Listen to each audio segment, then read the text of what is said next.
แม่อุ้ยคนนี้แกทำบุญสร้างบทสร้างวิหาร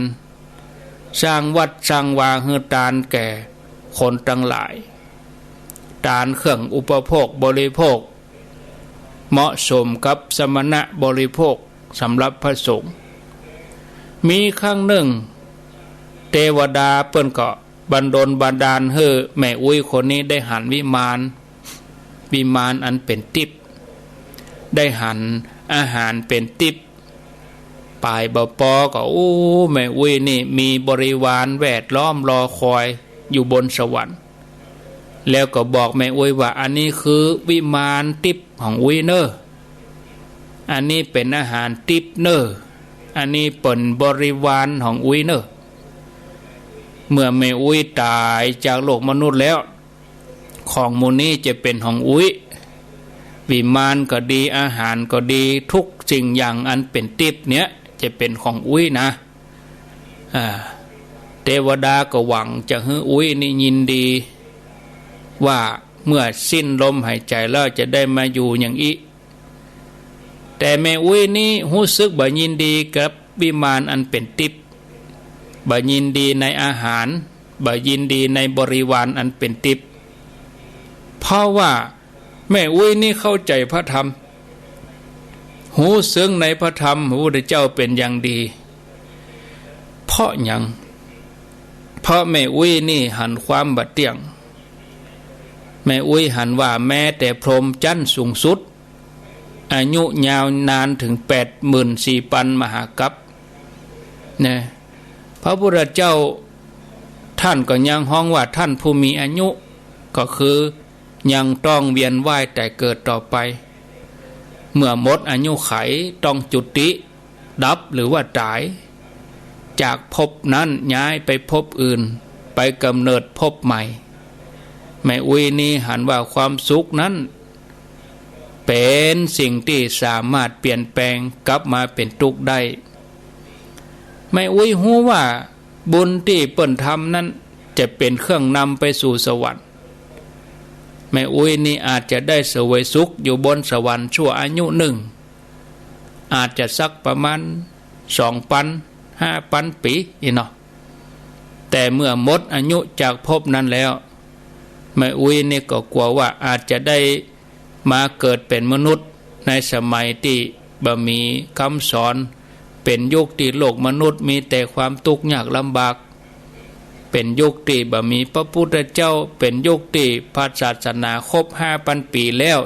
เอามาเกิดในช่วงนั้นอย่างเงี้ยจะได้พระพุทธศาสนาเสื่อมไปแล้วตามที่เปิ้นได้พยากรณ์ไว้แม่อุ้ยนี่กลัวว่าจะไปทุกข์ในช่วงสมัยนั้นกลัวว่าจะบ่ได้พบกับสัจธรรมแม่อุ้ยนี่ก็เลยบ่รู้สึกยินดีในวิมานอันเป็นทิพย์อาหารอันเป็นทิพย์เมื่ออาหารในทุกข์อันเกิดจากภพภูมินะแม่อุ้ยนี่ก็เลยปรารถนาในภพภูมิใครออกจากภพภูมิก็เลยเพียรศึกษาพระธรรมเพียรปฏิบัติธรรมเพื่อจะเข้าถึงความดับเวลาที่แม่อุ้ยทำบุญบริจาคเปิ้นก็เริ่มปรารถนาในภพบ่ปรารถนาที่จะสู่วิมานอันเป็นทิพย์เพราะหูดีว่าอันนั้นคือภวตัณหายินดีติดใจในภพแม่อุ้ยทำบุญบริจาคทานก็เพราะว่าเพียรพยายามที่จะละความโลภให้เบาบางขจัดความตระหนี่แม่อุ้ยรู้ว่าการทำบุญบริจาคทานเพื่อจะขจัดความโลภก็คือกุศลให้เกิดอันเป็นบุญบ่ใจกล้าบุญเพราะการทำบุญกูอย่างนี่บ่อาจจะทำให้แม่อุ้ยหลุดพ้นได้แต่กุศลคือสิ่งที่ยายกึศดีทำดีหูเต่าตันกิเลสโลภะโทสะมหะนอกจากนี้แม่อุ้ยก็ยังได้เจริญสมาธิภาวนาบำเพ็ญเมตตาธรรมเพื่อจะยะให้โทสะเบาบางเพื่อขจัดโทสะให้หมดไปเพียรพยายามทำใจของตัวเก่านั่นผ่องใส ไปสู่วิชาสามเพื่อความสิ้นอาสวะกิเลสเพื่อละสังโยชน์10เครื่องร้อยรัด10อย่างบ่ต้องไปวนเวียนอยู่ในวัฏสงสารเพื่อบรรลุโสดาบันในจัดนี้ซึ่งจะบ่มีความเสื่อมลงไปเพื่อบรรลุสกคาธามี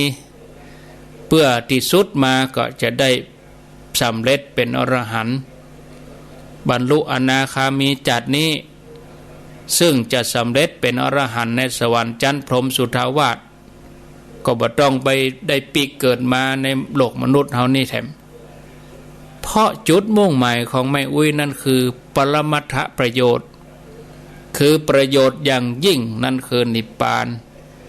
แม่อุ้ยเพียรทำอยู่หั่นโดยที่บ่ได้นึกถึงทิฏฐธรรมิกัตถประโยชน์คือประโยชน์ในปัจจุบันโดยที่บ่ได้คำนึงถึงสัมปรายิกัตถประโยชน์คือประโยชน์ในภายภาคหน้าเพียงต่ออันนึกถึงปรมัตถประโยชน์คือประโยชน์อย่างยิ่งเพราะแม่อุ้ยฮู้ดีว่าประโยชน์ที่ว่ามาถึงสองอย่างนี้จะเป็นที่เปิ้งของเฮาจากการกระทำดีเป็นบุญเป็นกุศลในปัจจุบันโดยบ่จำเป็นที่จะต้องมุ่งหมายไปยินดีในวิมานอันเป็นทิพย์อาหารอันเป็นทิพย์พร้อมบริวารอันเป็นทิพย์ในสวรรค์เมื่อกล่าวอย่างอันแล้วปรารถนาเป็นประโยชน์ว่าผู้บาหันในทุกข์ย่อมบ่ปรารถนาที่จะออกจากทุกข์ผู้บาหันในกุลของพระนิพพานย่อมบ่ปรารถนาปรมัตถประโยชน์ผู้บาหันในปรมัตถประโยชน์ย่อมบ่ปรารถนาความเปลี่ยนจบพอดีศรัทธาญาติโยมท่านทั้งหลาย